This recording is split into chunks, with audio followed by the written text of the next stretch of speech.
Tu as déjà rencontré une femme qui sortait toujours avec des hommes à problème? Ce n'est pas un hasard.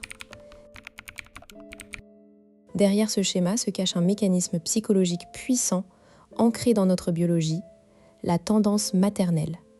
Ce n'est pas une faiblesse, c'est un programme évolutif. Mais quand il s'emballe, il te piège. Tu te retrouves à investir ton énergie dans une relation où tu joues le rôle du sauveur et non celui du partenaire égal. Tu crois aider, séduire, mais en réalité tu construis une dynamique toxique. Après cette vidéo, tu comprendras pourquoi, dans certaines interactions, une femme semble plus attirée par un homme qu'elle peut réparer que par un homme stable. Tu sauras reconnaître les signaux et surtout, tu auras 3 techniques concrètes pour inverser cette dynamique, sans devenir froid ni manipulateur. Le grand mensonge, c'est que les femmes aiment les hommes parfaits. La réalité est plus subtile. Une part d'entre elles, surtout celles avec un attachement anxieux ou un fort instinct maternel, est attirée par les failles. Pourquoi ? Parce que ta vulnérabilité déclenche chez elle un besoin de prendre soin, de se sentir nécessaire. C'est le syndrome de la femme sauveuse. Mais attention, ce n'est pas un ticket de séduction automatique. L'équilibre est fragile. Si tu es trop brisé, tu deviens un fardeau. Si tu es trop lisse, tu es invisible. Le point d'équilibre, c'est celui où tu montres une faille réelle mais maîtrisée, une quête de sens qu'elle peut accompagner, pas réparer. Le mécanisme caché porte un nom, le déclenchement du caregiving system. John Bowlby, le père de la théorie de l'attachement, a montré que nous avons tous un système de soins qui s'active quand nous percevons la détresse ou le besoin chez l'autre. Chez la femme, ce système est souvent plus accessible en raison de l'investissement parental plus élevé de notre histoire évolutive. Concrètement, quand elle te voit vulnérable, mais pas effondrée, son cerveau libère de l'ocytocine, l'hormone du lien. Elle se sent plus proche, plus engagée.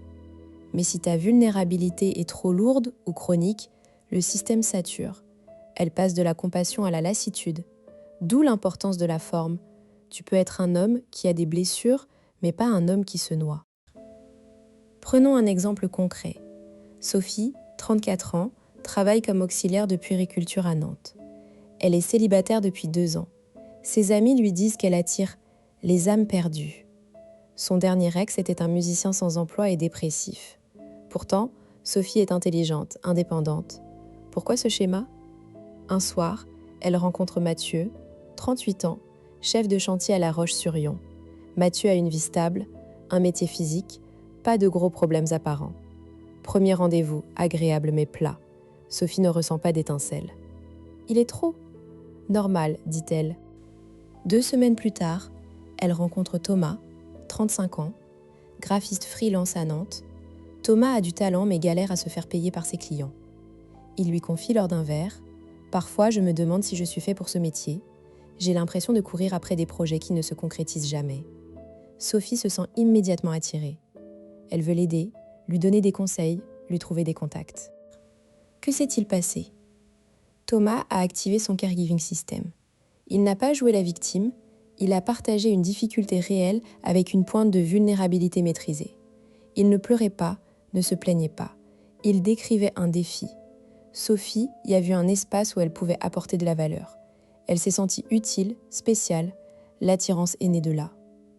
Mais attention, si Thomas s'était présenté comme un désastre total, dette, dépression, aucun plan, Sophie aurait fui.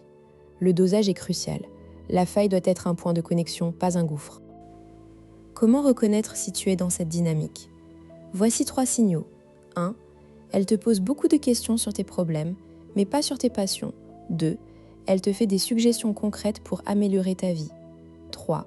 Elle semble plus investie quand tu vas mal que quand tout va bien. Si tu coches ces points, tu es dans le rôle du projet plutôt que du partenaire. Pourquoi est-ce important de comprendre ce mécanisme ? Parce que sans ça, tu risques de saboter tes chances avec des femmes saines. Tu pourrais croire que cacher tes faiblesses est la solution alors qu'en fait, tu dois apprendre à les montrer, mais pas les exposer.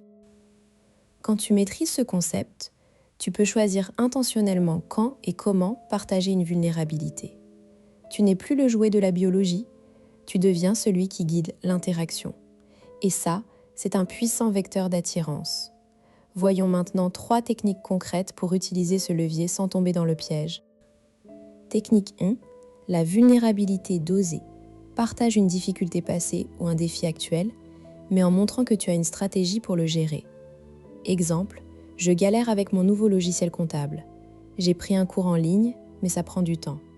Tu montres le problème et t'es la solution. Elle peut t'aider sans te sauver. Ne dis pas « je suis nulle en compta, je comprends rien ». Cela la mettrait en position de sauveuse, pas d'alliée. Technique 2. Le recadrage du soutien. Quand elle te propose une solution, au lieu d'accepter passivement, redirige vers un terrain neutre.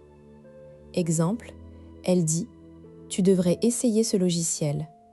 Toi, c'est une bonne idée, je vais regarder. Et toi, qu'est-ce qui marche pour toi dans ton taf ? Tu remplaces un déséquilibre, elle aide toi par un échange, vous partagez. Cela maintient la symétrie.